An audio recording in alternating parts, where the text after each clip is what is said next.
This is Stephanie Manley with copycat.com. I want to show you how you can make easy barbecue baked beans. You just need a few simple ingredients. We're going to simply begin by chopping up an onion. I'm going to use a white onion here. I like them because they're not quite as hot as the yellow onions. I want to go ahead and chop up about half of this onion. And to this, I am going to saute in a pan about 8 ounces of bacon. And I just kind of want to give this a chop as well.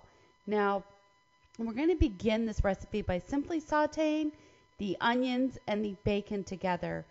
And then we're going to get a large pot. We're going to dump in 2 cans of pork and beans. And then we're going to add in our sauteed onions and bacon. We're also going to add a little bit of mustard, some brown sugar, and some molasses. Now, I always like to begin by sauteing the bacon first. I just wanted to render a little bit of the grease before I go ahead and add in the onion. Now, you don't have to cook this all the way through. You can simply cook it till the onions are translucent.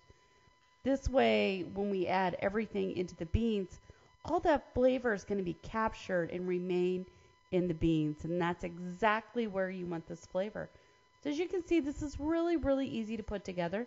Now you can go ahead and cook this whole thing on the stove top, or you can simply put it in the oven and heat it for about an hour or so till everything gets all nice and warm. Okay, so to a pan, I'm going to add 2 large cans of pork and beans. The cheaper the better, because we're adding all of the flavoring in ourselves. And you can see I'm just adding in all of those nice cooked bacon and onions. I'm putting those in there. And now I'm going to go ahead and add about a 1/4 cup of brown sugar. I really like to use the dark brown sugar because it has more molasses in it and I think it has more flavor. And then we are going to add in a couple tablespoons of yellow mustard. This is the type of mustard you would normally stick on a hamburger. This adds a nice little bit of flavor. I'm also going to add in a couple tablespoons of molasses, and then I'm going to go ahead and give this a nice stir.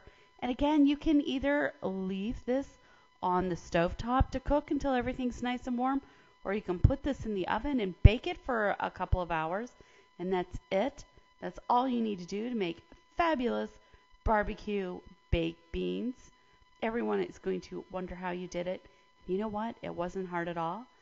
So please be sure to rate, comment, and subscribe to this YouTube channel so you can see what's cooking next.